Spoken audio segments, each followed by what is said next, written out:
We are live. What is going on, everybody? Welcome to the Fight Dialogue. My name is Tim.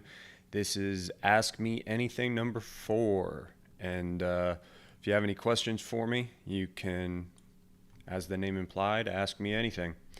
I figured we'd talk mostly about the card that is coming up, obviously. There's a couple cards coming up. We've got couple UFC cards, one big UFC card, and ONE FC is back as well. Don't know if you guys watch ONE FC, but I've always been a big fan of ONE FC, so can't wait for that. I'll wait for the room to fill up a little bit, and then we can get some questions going like we usually do. Got a little bit of time today. We'll do about an hour stream, and we'll have some fun with it. All right, let's see here. Okay, so Brian Ortega versus Korean Zombie. Fight that was supposed to take place last year, right? Last year around December, but Ortega had a bunch of injuries. It's been a while since he fought. Korean Zombie. Let's look him up, because I forget the last couple people he's fought. I'll just look him up in Wikipedia. Makes it easier. Okay. Yes. I couldn't remember when the Yair Rodriguez fight was, but he fought Frankie Edgar and Moicano since the Rodriguez loss. So, yeah, he's coming off 2 wins. He's definitely been more active than Brian Ortega, you know. So I think that's going to play a key role in this fight coming up. I feel like Brian Ortega is going to have to shake some ring rust off, honestly. But, yeah, and Korean Zombie looked fucking amazing in his last 2 fights.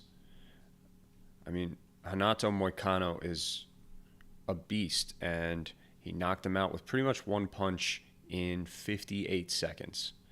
So, and even that Yair Rodriguez fight, you know, he was winning on the judges' scorecards, and then he got knocked out in the last second of the last round. So, and then before that, he beat Dennis Bermudez. You know, he hasn't been, I think there was a year where he had to, no, there was 4 years that he had to go into the South Korean army and enlist and do his time there. So right after the Jose Aldo fight, he had like a 4-year layoff from competition. But he came back in a big way, man, to beat Dennis Bermudez, to pretty much get the better of Yair Rodriguez through most of that fight. And then his 2 most recent wins. Super impressive. Brian Ortega, let's find him. Brian Ortega. Okay. Brian Ortega. So his last fight was against Max Holloway, which was the TKO doctor stoppage in between the 4th and 5th round, if I'm not mistaken. Before that, he knocked out Frankie Edgar. He submitted Cub Swanson. He submitted Moicano. But not since March 3rd of 2018 has he seen a win. And not since December 8th has he fought. So, yeah. So normally I would pick Brian Ortega in that matchup. I mentioned it on the podcast the other night that I think that Ortega has the submission, like finishing capability advantage. if the fight goes to the ground, he has a very strong chance of winning by submission. If the fight stays standing, he can hold his own, but it's going to be more dangerous for him. I think he should really, really try to get this fight to the mat. He didn't try hard enough in the Max Holloway fight, in my opinion. So that's a big part of why I believe he lost that fight. So, yeah, Korean Zombie can hold his own on the ground, but he's not the same caliber of grappler as Ortega. And Ortega can hold his own on the feet. We all know that, but it's just why entertain that? If you clearly have an advantage somewhere, take the fight to that place. So yeah. And then of course after that is Khabib versus Gaethje. I fully expect you guys to ask a bunch of questions about that. That's going to be an amazing card. That takes place Saturday, October 24th. So we still have a week and then some to go before that hits. I'm going to be doing a how good is their striking Justin Gaethje that I'm working on. Should have that done hopefully by probably like Monday or Tuesday. So a little bit less than a week. That'll be done. You guys can check that out. Guys, we don't have any questions yet. Drop as many questions as you want. Drop whatever questions you can, and I will answer them no matter what. And, as always, make sure to like the video, because the more likes we get, the better it is for the channel. It really helps out the channel a lot. It's just a simple like. Okay, so we have the Khabib fight. We have the Ortega fight. And I don't know if it was yesterday or what, but ONE FC announced their Inside the Matrix card, which takes place October 30th. And that's a really big card. It's a really big card. I can't wait for that one.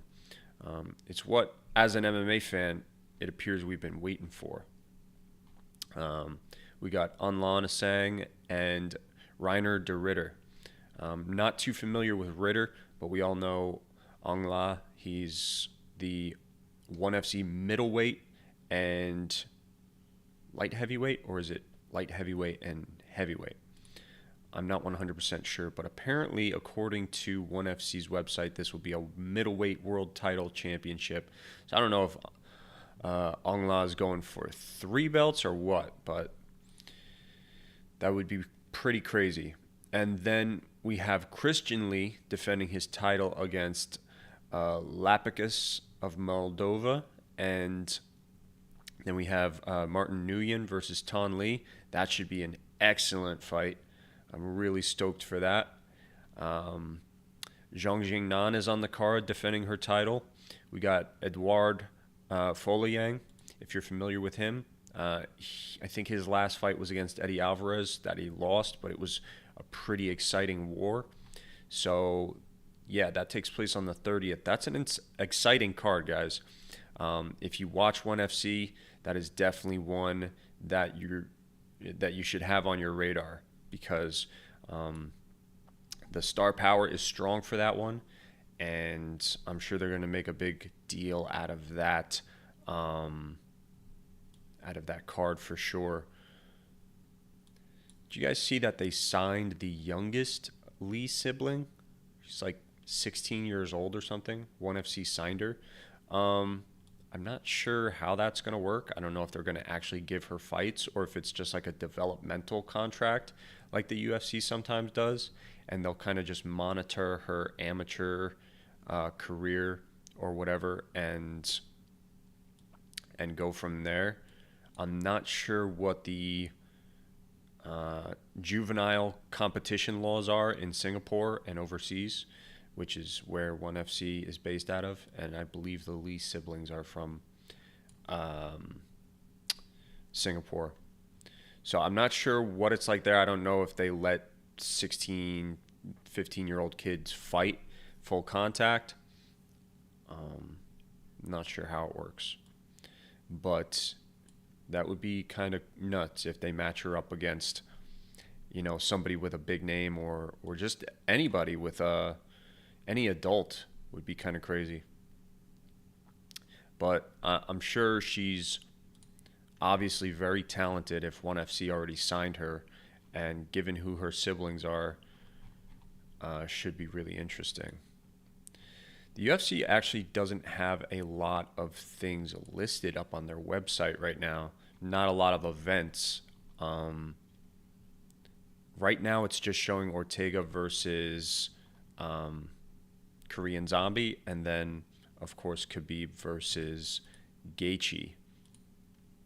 So, Artem the Goat, what's up, bud? Good to see you.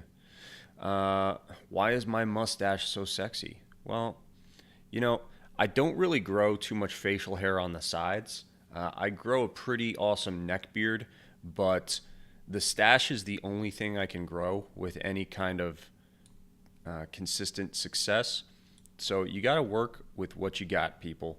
Same goes for martial arts. If you're a lanky fighter, you're going to be going for lanky fighter moves. If you're a short fighter, you're going to go for short fighter moves. The mustache is all I got, so I'm going to go for the mustache look. All right. And guys, let me know how the stream is doing as well, because it says it's good, but I don't always trust it. So, yeah, there's that. So thanks for the likes, guys. I saw that we got a couple up there. What else we got? Bellator. Let's see what's going on with Bellator. I haven't checked up on Bellator as far as what events they're putting together. Cyborg versus Blencow. Never heard of her. So, in other words, Cyborg is going to destroy Bellator 250. When does that take place? That's Mousasi versus Lima. October 29th. Wow, that's actually sooner than I thought it was going to be. And they only have... Oh, no, wait. They have more fights listed. Okay, I was about to say. Sabah Hamasi versus Bobby Volker. What else is on there? Nick Newell, the return of Nick Newell versus Zach Zane. That should be a good one. I always like Nick Newell. Let's see if anybody else. Nobody of particular note on the rest of that card. I hope they fill that card up a little bit more. It's looking a little looking grim. So I guess Douglas Lima is going for the champ status. He's challenging Gegard Mousasi for it, or are they battling for the vacant? I think it might be for the vacant because what's his face? Goddamn, what the fuck is the name of that jiu-jitsu guy? God damn it. But he had to vacate his title because he's, I don't know, something's fucked up with his brain. He gets like weird blood clots in his brain or something like that. So he had to retire from MMA and give up his title, which blows. He was on the Joe Rogan podcast talking about that, if I'm not mistaken. So kind of stinks to go all that way and then have to give up your title, give up your career. But, I mean, he was getting a little older, too. I think he was like 35, 36. So, yeah, he probably would have had to retire soon anyway. Goddamn, that's going to drive me nuts that I can't remember this fucking guy's name. I got to look it up on their website. Fighters. I know it was like Rafael something. If they even list him. Rafael Lovato Jr. Thank God, that was going to drive me insane. I don't know how I forgot his name. But yeah. And I was so excited for him too, because as you guys know, I'm a jiu-jitsu guy. And I love it when the jiu-jitsu guys do well in MMA. So I was kind of disappointed for him. So yeah, Douglas Lima and Gegard Mousasi for the vacant middleweight title. That should be a fun one. And then we'll see who else they add to the card. Okay, where the hell have I been? Apparently Corey Anderson signed with Bellator. I did not know that. And he's already slated to fight Melvin Manhoef on the 5th of November for Bellator 251. Crazy, man. I guess he was fed up with the UFC and their bullshit. Can't blame him. They didn't exactly sell him too well. So yeah, Corey Anderson versus Melvin Manhoef. Early prediction for that, I'm picking Corey Anderson. He's definitely been competing at a higher level most recently, whereas Melvin Manhoef, not only is he getting up there in age, but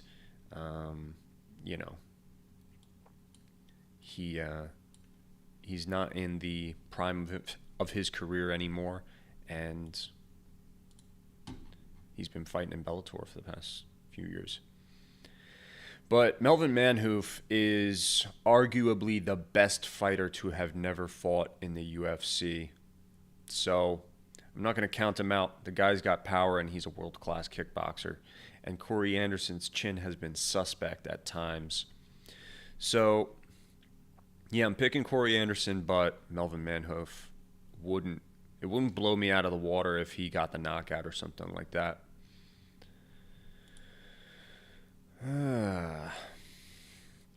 Get your questions in, guys. I will ask or answer anything. And make sure you give the stream a thumbs up. I would greatly appreciate that. I don't know if you guys caught the last podcast, but I've been working a lot on my striking lately. Been doing some, like kickboxing, but with a few knees thrown in there, through, knees to the body. And we've been working some grappling in with the striking as well. So I am feeling a little beat up and sore these days, but it feels good. And when I started martial arts about 10 years ago, that's all I wanted to do, because back in the day, my favorite fighter was Mirko Cro Cop. And I thought he was, so incredibly amazing. And I wanted to start kickboxing because I wanted to kind of emulate his style. I wanted to, throw those head kicks up there and do all this crazy stuff. And the place that I went to, hashtag origin story here, but not to go down a rabbit hole too much, but when I started, the guy was like, well, why don't you try out jiu-jitsu too? At this place that I was going to sign up for. It was an MMA school. And I was only signing up for the kickboxing class. He convinced me to sign up for the jiu-jitsu class. And I was sure that I would be just fine in the jiu-jitsu class. And the guy said, just give it a try. Give it a try. So I did. And obviously ended up getting my ass whooped in the jiu-jitsu class. And in the kickboxing class, when you're a beginner, they don't let you spar right away. So I was hitting the bag, learning technique, but I really wanted to fight people because 19 years old, why not? I'd never been in a fight before. I was getting into martial arts so that I can, think of or discover how I handle myself. You know what I mean? Because how much do you really know about yourself if you've never gotten into that kind of situation where you have to fight somebody? You learn a lot about yourself in a fight, whether it's in a controlled environment or not. But yeah, anyway, I really wanted to do kickboxing, and I really wanted to do sparring in the kickboxing class, but we were only going over technique for a long time, understandably, because they're not going to throw me in there with guys that are going to murder me. And the jiu-jitsu class, in stark contrast, had me rolling on day one. So that's what initially got me into jiu-jitsu. in the first place, and then I ended up liking jiu-jitsu better. And then all throughout the years, I would do some kickboxing and eventually learn enough to spar. So when I got to the sparring classes, I would obviously get beat up a lot. And it got to the point where I had to make the choice where I was getting injured so much, it was like, okay, what am I going to dedicate my time to? And if I get injured, I'm probably not going to be able to do both things. You know what I mean? So I had to kind of pick one, and that thing was jiu-jitsu, because by that time I was already in love with it. And I had a couple injuries, and then I kind of recovered from those injuries. It took a while, and then I started getting back into the kickboxing, started getting into Muay Thai specifically. So I got a little bit of Muay Thai under my belt, and then I took some time off from that, and now I'm back at it. So yeah, very eclectic and on and off with my kickboxing training and my striking training. But I guess I can technically say I've been doing it for as long as I've been doing jiu-jitsu, because I started both at about the same time. But, you know, I want to get really, really technical in the boxing element, because when I break these fights down for you, I want to be able to give you something more insightful about their striking, you know, rather than just telling you, oh yeah, this guy's good or this guy's not good, because even a casual fan can tell who's a striking expert and who's not, you know. And I think for the most part, in the How Good Is Their Striking series, I've been able to offer a little bit in terms of insightfulness. But I want to get even more in depth. I don't know if you guys noticed, but the How Good Is Their Striking and How Good Is Their Grappling videos themselves, the videos have been getting lengthier, because I'm trying to cram in as much technical knowledge as I can into those videos. So I hope you guys are enjoying it. I don't know if you guys prefer the shorter videos or not, because I think the Conor video was like 17 minutes long. I made that one longer because I felt like I was going to get a lot of pushback on it. Like, people were just going to say, oh no, Conor's fucking terrible, you know, which in a way he is, because the score I gave him was the lowest score I've ever given anybody. But when you think in terms of, you know, all the other people in the division with him, he's really not bad. He's not a bad grappler. He can hold his own. In fact, there's a jiu-jitsu tournament online where Conor is competing in, I think as a purple belt or a blue belt. And he doesn't really go for submissions or anything, but he maintains the top position against a guy that's trying to throw up like triangles and arm bars. So it's a credit to him. I think he's a brown belt now, technically, under John Kavanagh. But you know that's something that he doesn't train in consistently. I had somebody ask me a question about his training and how is he not a black belt yet, you know, because it takes time. It takes a long time of consistent training. That's the key word there, consistent training. If you're off and on, like I am with my striking, you're going to be stuck at a certain belt for quite some time. And I guess Conor has been stuck at brown belt for a while now. So, not getting a lot of questions, guys. Guys, ask me anything. Ask me whatever you want. Whatever your little heart's desire. That way I have a bit of a direction to take this stream in. If you're just joining the chat, I appreciate it. Make sure you give the video a thumbs up and ask me anything. Ask me about martial arts. Ask me about myself. Ask me what I think about whoever. I'll even talk politics. No, I really want to try to avoid politics. Politics and religion, that's the one thing I'll try to avoid in these streams. Um, but all your burning questions, go ahead, ask them up. So I kind of briefly went over the Brian Ortega Korean Zombie card. I kind of briefly went over the Khabib versus Gaethje card. But if you guys have any specific questions about those fights, how they're going to go down, or the fighters that are taking part in them, I'd be more than happy to reiterate. As I mentioned before, we got ONE FC. They got their Inside the Matrix card coming up. It's like their first dedicated MMA card that they have coming up since the start of the pandemic. So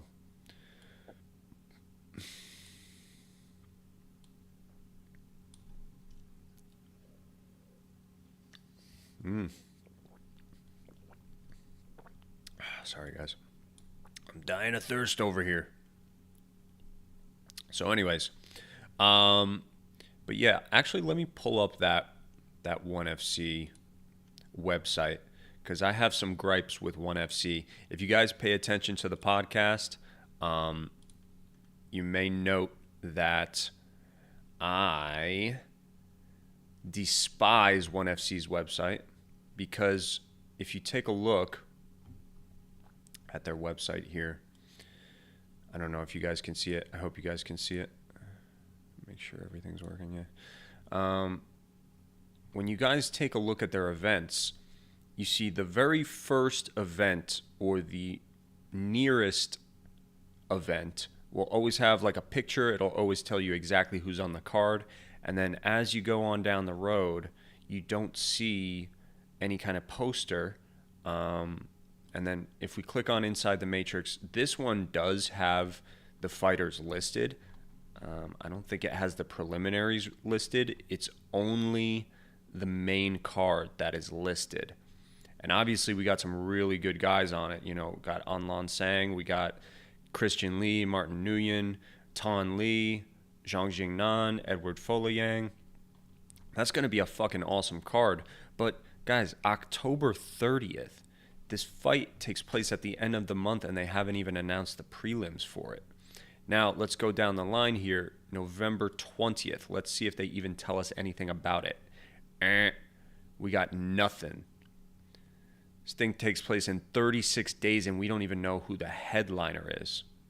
We didn't know who the headliner was for Inside the Matrix until just a few days ago.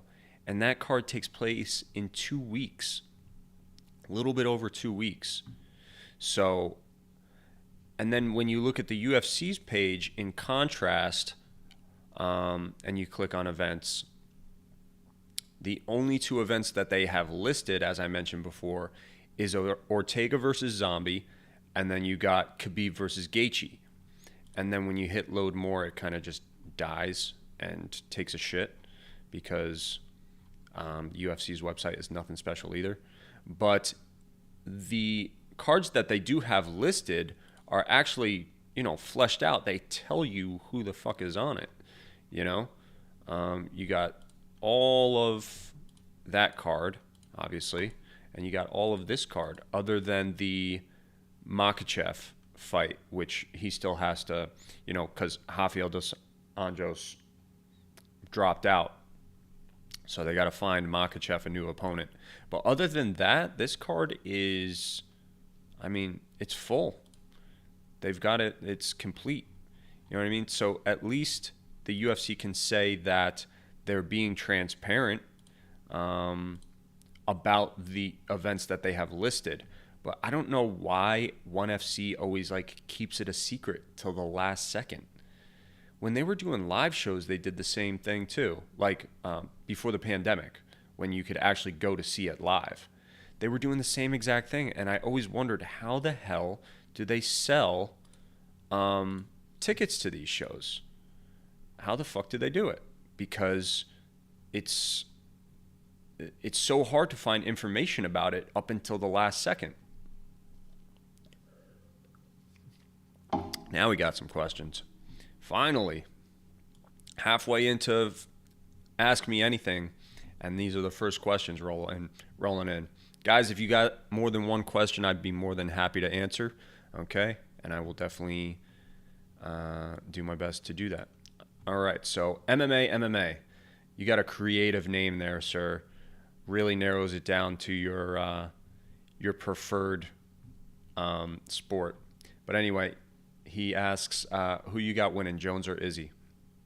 I got Jones winning.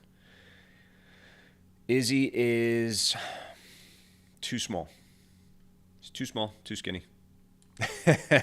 No, I have Jones winning because Jones is a more well-rounded grappler and just a more well-rounded martial artist. Now, don't get me wrong, Izzy has good grappling as well, but I don't think he'll be able to stop Jones's takedown, and I don't think he'll be able to submit Jones off of his back. He could definitely give him a good battle on the feet, and I'm not putting it outside the realm of possibility that Adesanya could win that fight. It has nothing to do with him being skinny. I was just messing around. But he's definitely the more technical kickboxer.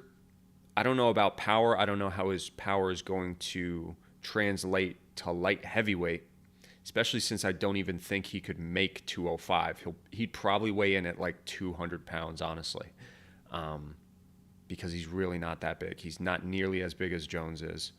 Jones walks around at like 225, if I'm not mistaken, maybe even more. So I think he would definitely have some good looks against Jones. It's just it's a very risky fight for Adesanya. But yeah, he could win. But I have Jones winning. Okay. Evan Uthus says, who do you have in a potential matchup with GSP and Khabib? It's a question that pops up a lot, and I've answered it before. I'll answer it again. I got GSP winning just because he is arguably as good of a wrestler. Khabib might have the slight edge in that regard, but GSP could definitely hold his own against him. And he's larger. He's the larger, stronger fighter, which Khabib is not used to coming up against. You know, he usually is fighting somebody his size or perhaps a little smaller. So, yeah, I got GSP winning that fight. Parada Every Day asks me, who is the best guy I've ever rolled with? I've rolled with a lot of good guys over the years. Guys that you've heard of? I don't know if you're familiar with Andy Main. He is he's fought in Pancration, or King of Pancrase, whatever it's called nowadays, over in Japan. He was the champion over there. He fought in Bellator once or twice. I can't remember if he won those fights, but he's a featherweight. He's a very good jiu-jitsu black belt, and he was a lot smaller than me and still kind of ragdolled me. I rolled a little bit with Jim Miller. You guys all know Jim Miller from the UFC, lightweight. I think he has the most fights in the UFC, if I'm not mistaken, holds the record, and he's still on the active roster. Fought recently, if I'm not mistaken as well. But and I think he submitted Roosevelt Roberts like 2 fights ago. But yeah, he's very good, guys. Very good. If he gets on top of you, it's going to be really horrible. But my instructor's pretty good too. My instructor, Edwin Rodriguez, he's got my number, man. He will fuck me up with those gi chokes. It's a lot better in the gi than he is no gi, but his game is all gi chokes. Gi chokes and neck cranks. It's what it gets me in all the time. But I'm trying to think, did I roll with any more MMA guys? I've rolled with Claudio Ledesma. He was in Bellator. What other MMA guys did I spar with? I can't remember. I don't think I really rolled with any other MMA guys that you've heard of, or even jiu-jitsu guys, big name jiu-jitsu guys. I've gone to a lot of jiu-jitsu seminars with big name jiu-jitsu guys, but some of my toughest rolls are dudes that you've probably never heard of, in all honesty. But good question, though. MMA asks, who do you think has the best BJJ in the UFC? Well, Brian Ortega is definitely in contention for that. He's adapted his style quite well for MMA, particularly his guard game. Very dangerous guard, guys. His nickname T-City, that comes from Triangle City, I guess, because he throws up the triangle so often and has so much success with it. Triangle is very good in MMA. What else? Mackenzie Dern also has incredible jiu-jitsu, and I think one of her best moves is the omoplata. I think the omoplata is severely underrated and extremely useful for MMA, and she loves to play the omoplata game. Sorry. So I think Mackenzie Dern also has some of the best jiu-jitsu in the UFC. Ryan Hall, I believe, as of right now, probably has the best jiu-jitsu in MMA, so much so that nobody wants to fight him. Probably because they don't know leg locks. Leg locks are going to be big in MMA, guys. They've already established themselves, from other fighters. You had, the hell is that noise? That was my kid's toy making noise down there. But you already do see quite a few leg locks in MMA, but I promise you they will become more prevalent. You're going to see them like crazy. Rodolfo Vieira as well. I think he's won twice in the UFC, or maybe just once, but he is a beast on the mat, and he's going to be a problem for anybody he fights. And last but not least, Kron Gracie. But Kron Gracie, the problem with him is, as we saw in his fight with Cub Swanson, he's not as committed at getting the fight to the ground as he should be. With such a large advantage like he has to finish the fight on the floor, it seems like he'd be more inclined to take it there more often.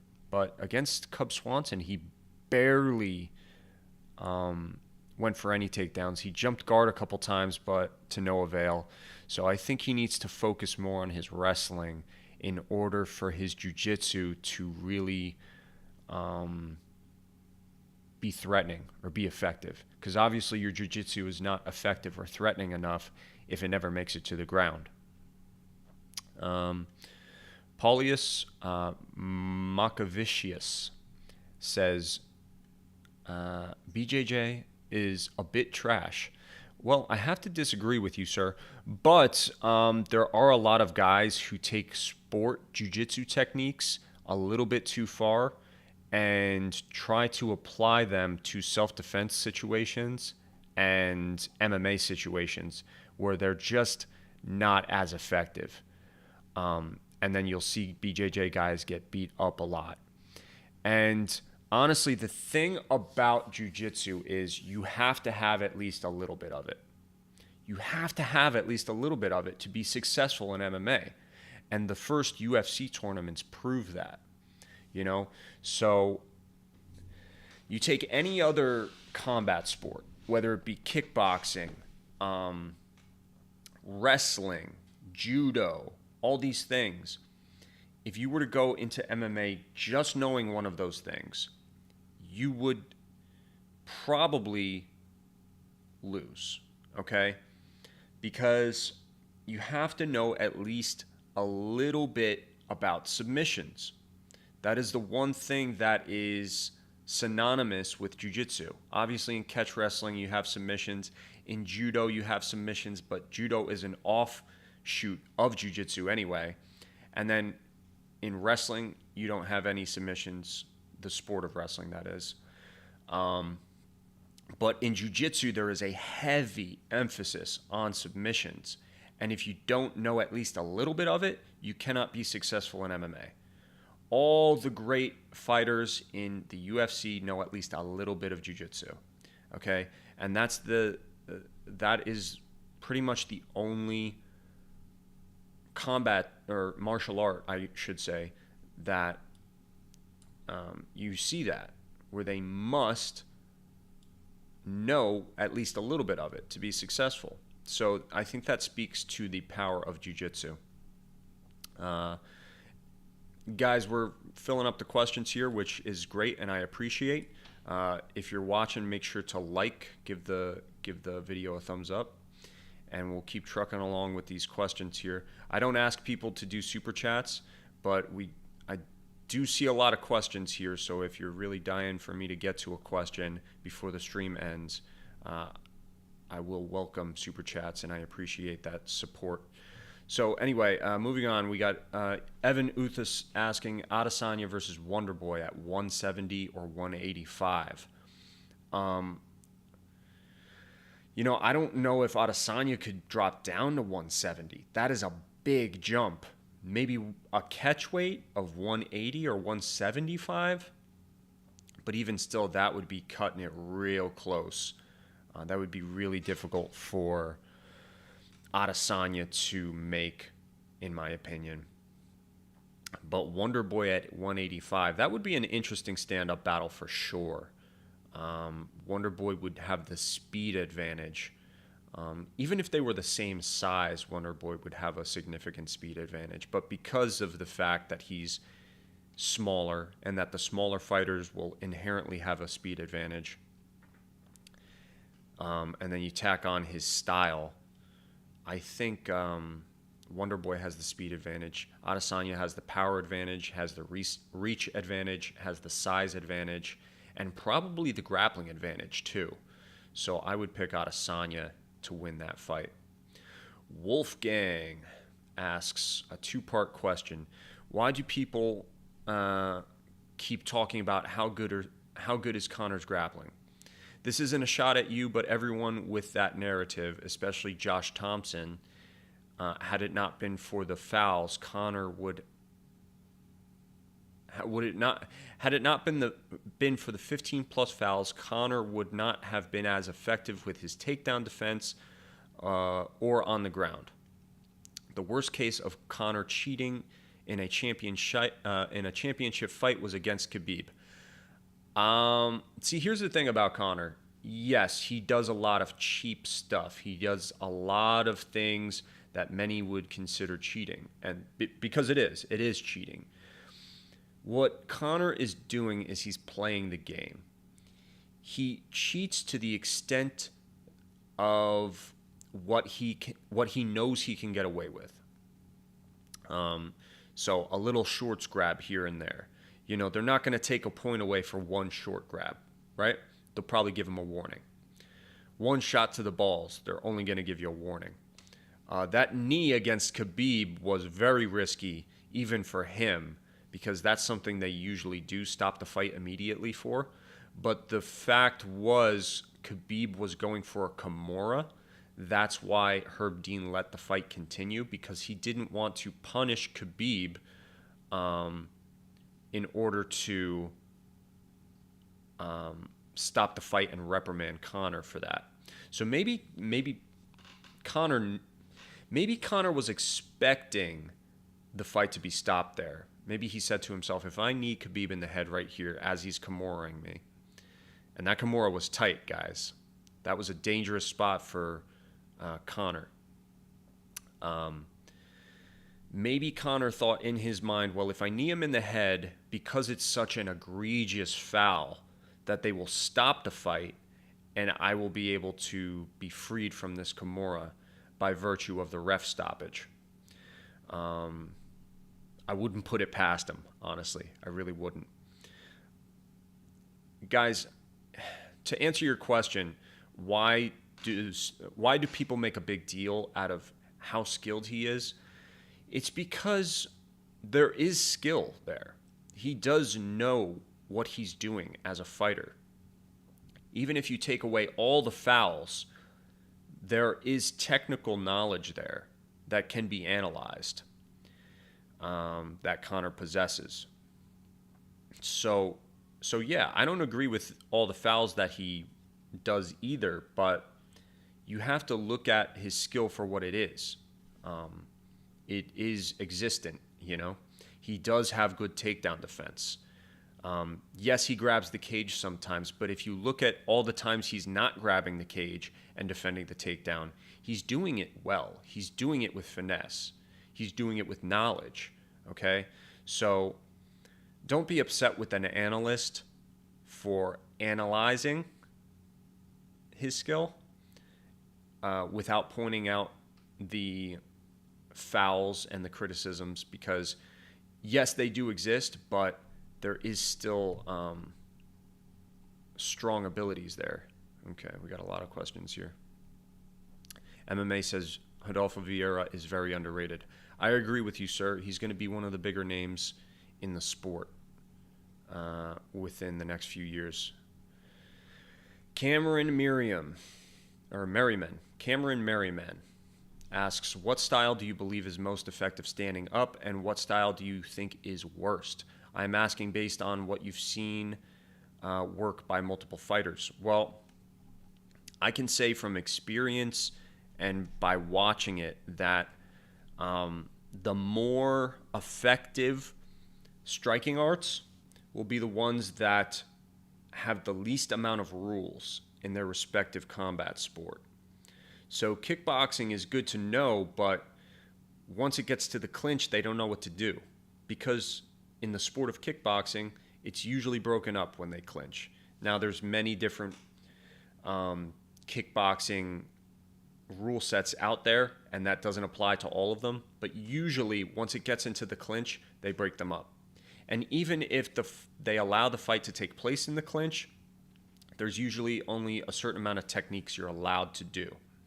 So, the more liberal the art is, the better it is, okay? Because if there's more things you have to worry about, that's more things that you need to get better at, okay? Better at defending, better at executing.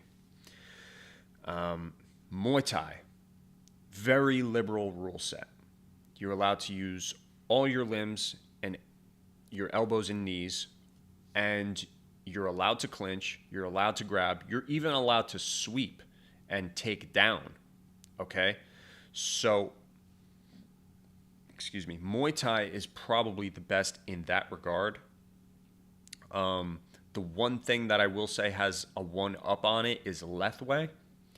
I do not like the sport itself because it's a bit too brutal. That double knockout rule is preposterous. It's going to get somebody killed someday if it hasn't already. But when you look at their skill, not only do they allow headbutts, which is not allowed in Muay Thai, but it's also bare knuckle. So their defense is going to be a little bit more savvy, in my opinion, because you don't have these big pillows on your hands that you can block with. That's something that a lot of boxers have a hard time with when they go into MMA and bare knuckle boxing, is that they don't have these big things to block with. Punches will find their way through your guard if you're not careful and if you're not active with your guard. So that's one thing that Lethwei has. So probably Lethwei. But Lethwei and Muay Thai have their caveats as well. You know, they're very flat-footed, very square. It's easier to hit them, whereas a karate guy moves around a lot more. What is the worst one? There's a lot of bullshido out there, and honestly, I think Aikido is one of them, or Aikido.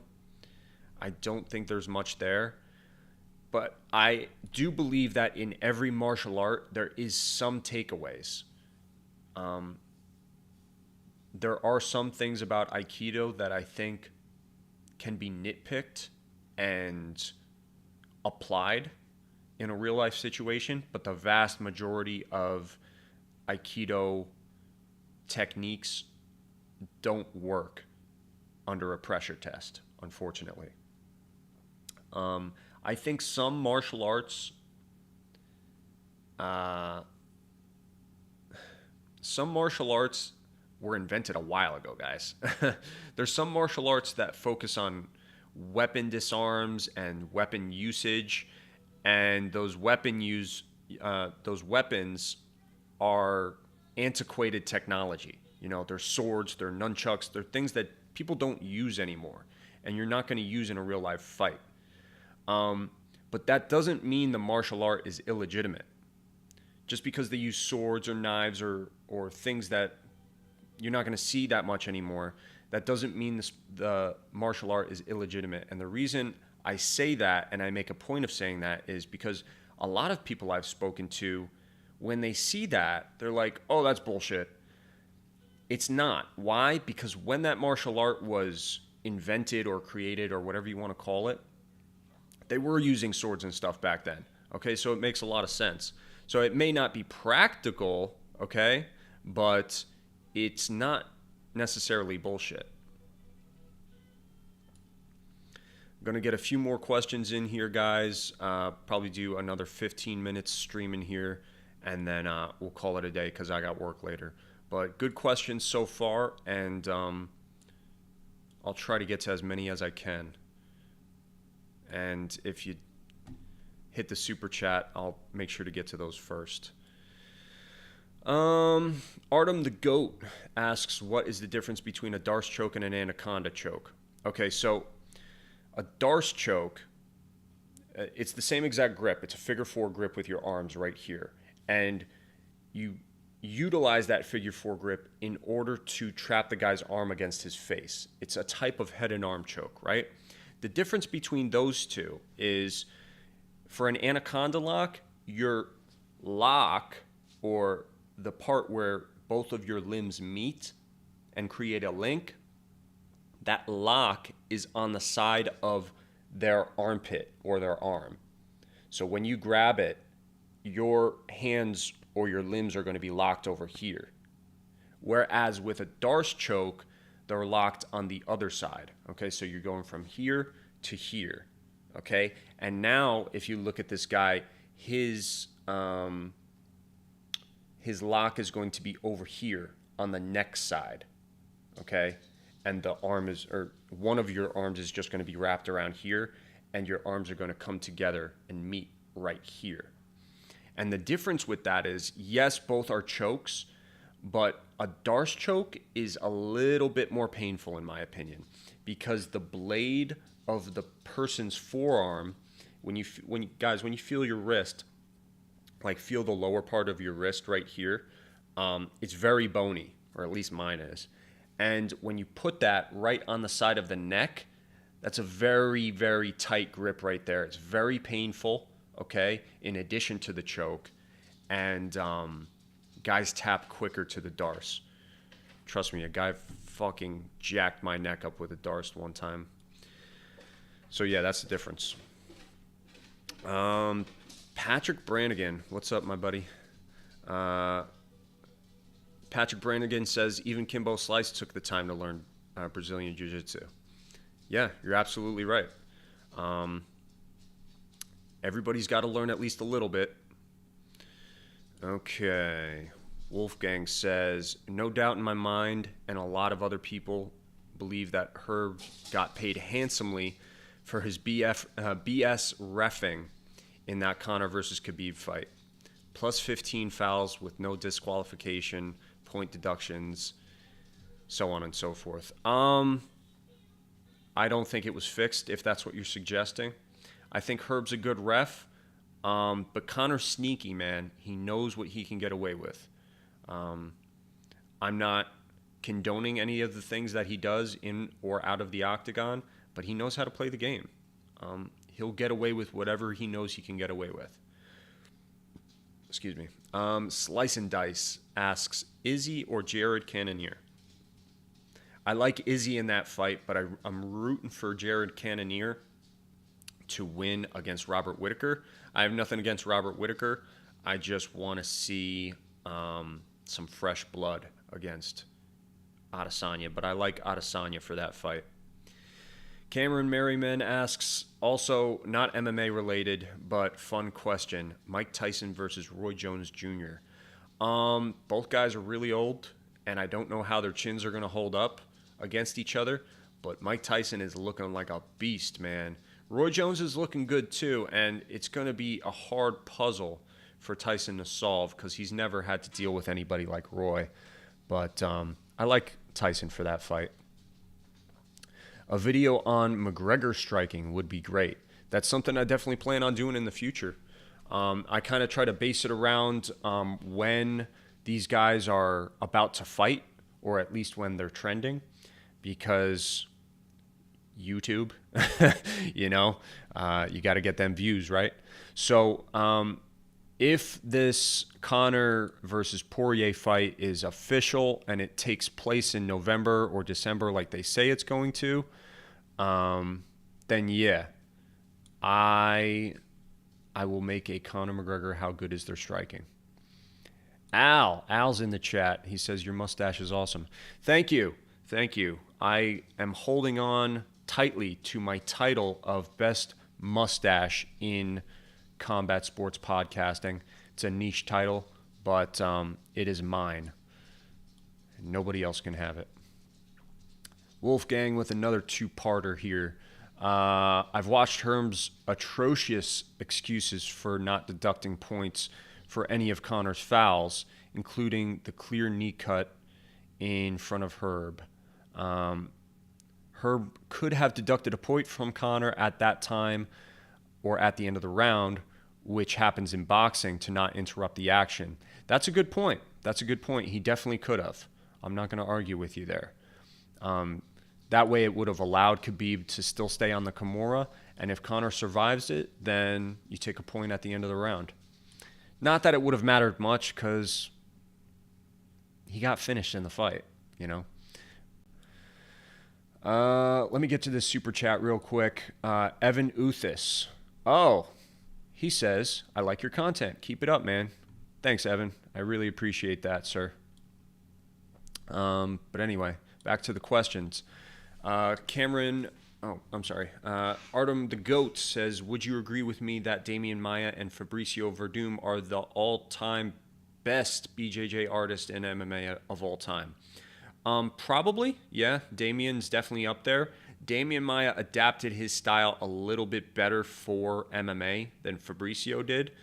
Verdum is a beast, though, and, to submit Fedor like he did was legendary. But I would say Damian Maia is a good click past Fabricio in terms of jiu-jitsu skill. And that just happens, guys. Like, the smaller weight classes are always going to have a technical advantage over the bigger weight classes, because the bigger weight classes, the guys that they train with are a lot of times smaller than them. So their technique is not going to be as sharp, so they can get away with not being as technical. The smaller guys are always going to be more technical because they have to compensate for their lack of size by being more technical. And although Damian Maia isn't a small guy, he is compared to Verdum. So, yeah, they're definitely some of the best as of right now, but we got some big upcoming names in jiu-jitsu that just transitioned to MMA, so that could change. Gary Tonon's another one, guys. Watch out for Gary Tonon in 1FC. Cameron Merriman says, I like your points. You got a good brain to pick, and by the way, I am from England. Good to know, man. I appreciate your support, and England's a cool place. I'd like to visit it someday. England, Ireland, Scotland, Wales. I'd like to travel the world and do martial arts at some point when I have less responsibilities, perhaps.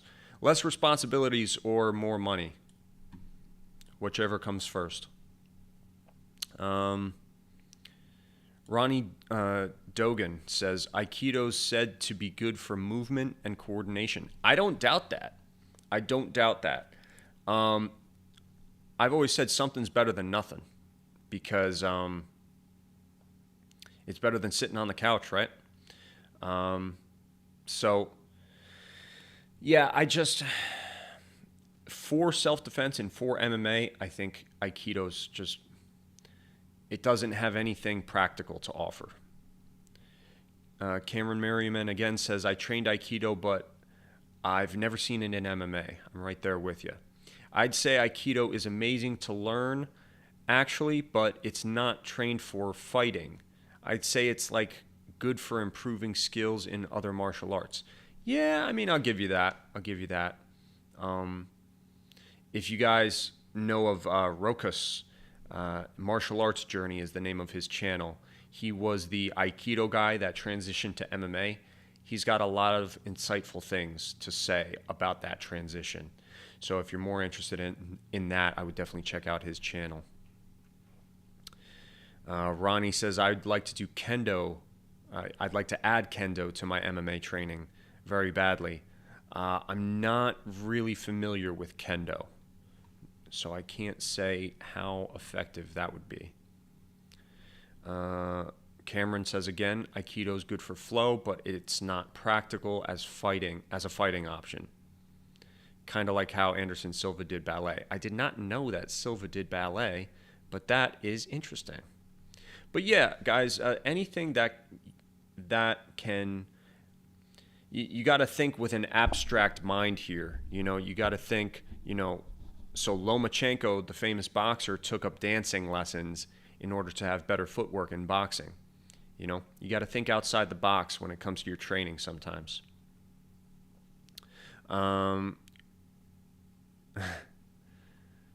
Ronnie Dogan says you underestimate the KO potential of ballet. Yeah, man. People are getting knocked out all the time in ballet. Cameron says Conor will smash Dustin, but I am happy for Dustin to get paid well. Yeah, I don't know. Dustin is a different fighter than he was when he fought Conor. This is taking place at a different weight class, and I don't know if his power will be as big of a factor in that rematch, because he barely touched Dustin in that first knockout. Like, he just glanced off the top of his head, and Dustin went face down. So I think that had a lot to do with Poirier's weight cut and the power that Conor had at 145.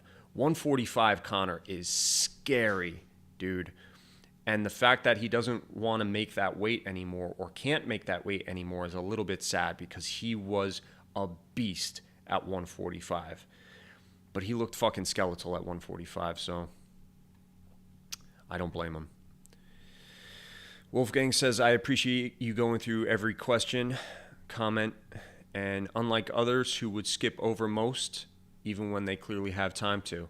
Yeah, guys, I try to get to all the questions. I don't do these live streams too often, so I try to give you guys as much stuff as I can in the short amount of time that we have. Evan says Jacare is definitely up there. Yeah, Jacare is up there on paper, because Jacare's jiu-jitsu in MMA is not as big of a factor.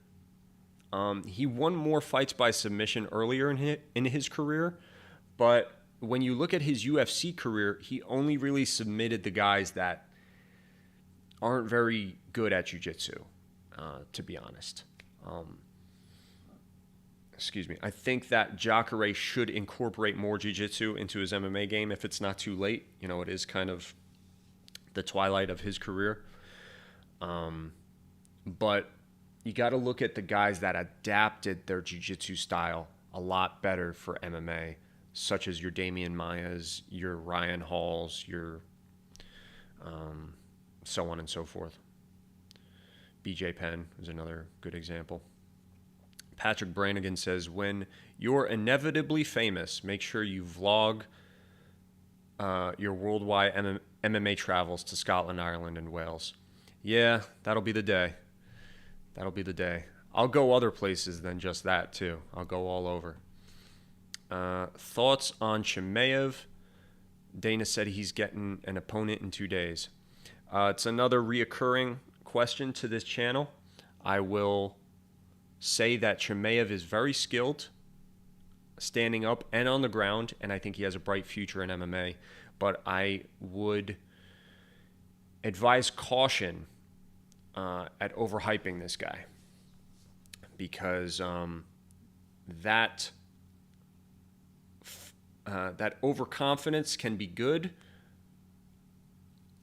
but it can also put a lot of pressure on a guy who's just getting into the big leagues. So give the guy some time to develop. Wolfgang also says both Dustin and Max have improved leaps and bounds since losing to Conor. Doesn't mean they'll beat Conor, but they are far improved today. I agree 100%. I would love to see a rematch between Conor and Max. I think that would be a knockdown, drag-out, slobber knocker, just like the fight with Max and Dustin was. And I'm very interested in this Dustin versus Conor rematch.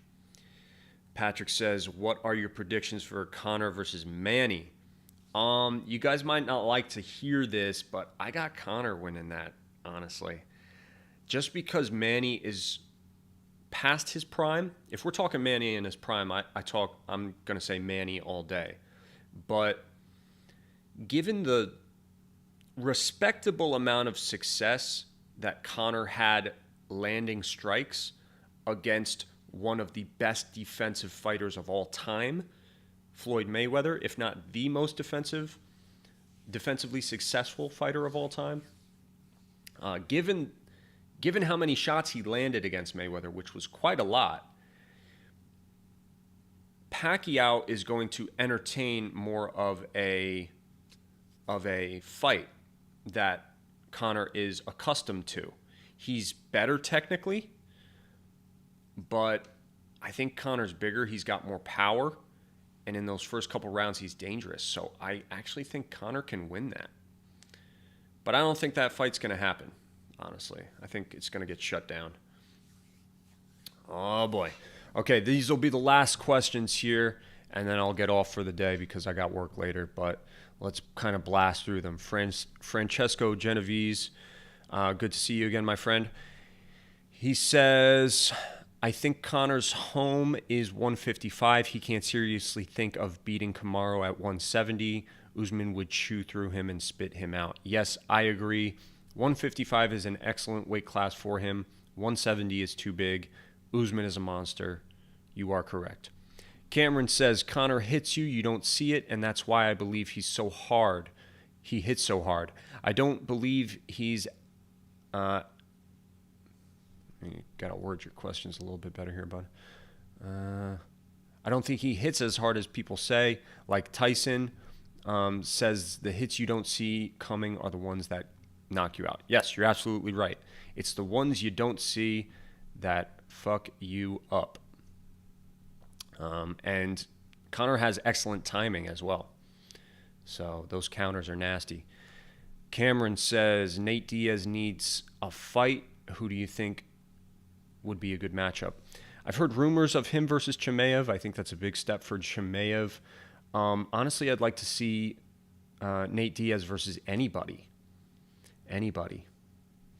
Actually, I take that back. I'm not interested in the Conor trilogy. A lot of people may be surprised by that, but I'm really not interested in the Conor trilogy. So, yeah. Don't give Nate anybody too crazy. I'd like to see him versus Pettis, honestly. I think that would be an awesome fight.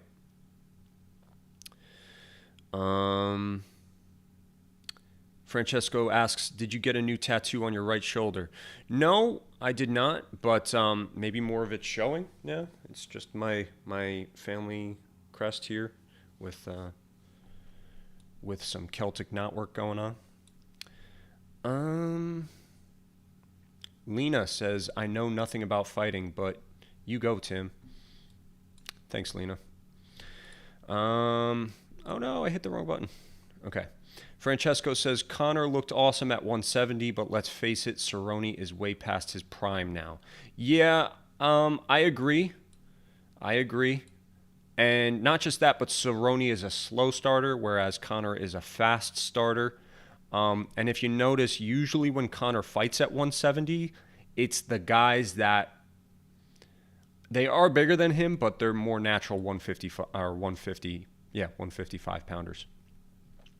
Artem the Goat says, build the perfect fighter by taking one fighter striking, one fighter jiu-jitsu, and one fighter's wrestling. Okay, so let's go with Gary Tonon's jiu-jitsu. If you don't know who Gary Tonon is, you best learn, okay? Because he's probably the best jiu-jitsu fighter in, one of the best jiu-jitsu fighters in MMA, and certainly the best in ONE FC. Striking, let's go with Adesanya striking. And then as far as wrestling goes, let's go with GSP's wrestling. GSP's wrestling. I know you're insulted that I didn't pick Khabib. I'm sorry. He's good, but I think GSP in his prime beats him. Last few questions here. Cameron Merriman, anyone that fights Conor loses, but boxing is another sport, I guess. Not too sure what you mean by that, but yeah, boxing is quite different. Maybe you're saying that Conor loses all boxing matches? Well, it depends, because I think, honestly, if Conor dedicated himself to boxing and just boxing right now, he would be a top 5 guy in his division, honestly. Top 5, definitely top 10. But to be able to transition from MMA to different combat sports and still hold that kind of relevance is impressive. Wolfgang, Khabib versus Justin prediction. I am going to pick Khabib for that fight. Khabib via submission, second round. I'm calling it right now. Cameron, Cowboy just fights to fight, but he gets pummeled too much now. It's kind of ugly to watch. Gotta love his balls and his charisma. Though he's such a cool guy. Yeah, I agree. He's taken a bit too much damage over his career. He can still fight though, guys. He's still a top 15 ranked fighter in the world. Think about it. In the world. He's top 15.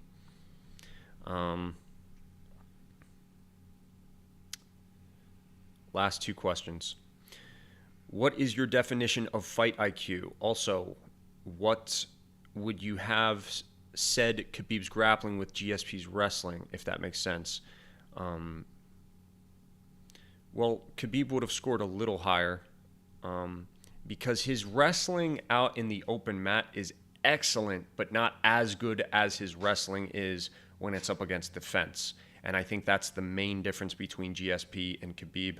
GSP had amazing blast doubles. He took people down in the center of the octagon all the time. So that's one of the things. The definition of a fight IQ is just knowing the game, okay? Knowing when it's the right time to be aggressive, to go for the finish, to coast, to stall. All these things are encompassed in fight IQ. Last question, and that last question was from Wolfgang, so thank you for that question. This question is from Francesco. He says, Prime Anderson Silva striking, GSP's wrestling, and, oh boy, jiu-jitsu, it's a tough pick. Maybe Fabricio Verdum or Damian Maia. So that is in response to the create your perfect fighter. Yeah, I agree. Those are some excellent picks. Excellent picks. And Francesco says, even Brian Ortega's jiu-jitsu is astounding. Yes, Brian Ortega's jiu-jitsu is very good. I cannot wait to see it this weekend. Guys, that is pretty much the show right now, so I thank you for all your questions. We're going to be watching the Brian Ortega card this weekend. the Khabib card next weekend. Holy crap, it's going to be fucking awesome. So I appreciate the question, guys. I'll let you guys know in advance when we're doing the next live stream. I kind of let everybody know last night. That may be too short notice. But yeah, I appreciate you guys showing up. Thank you for the super chat. Thank you for everything. Yeah, save your questions for the next one, and I'll definitely get to them. And check out the Patreon. Check out the merch if you want to support us. And thanks a lot, guys. That's all, folks.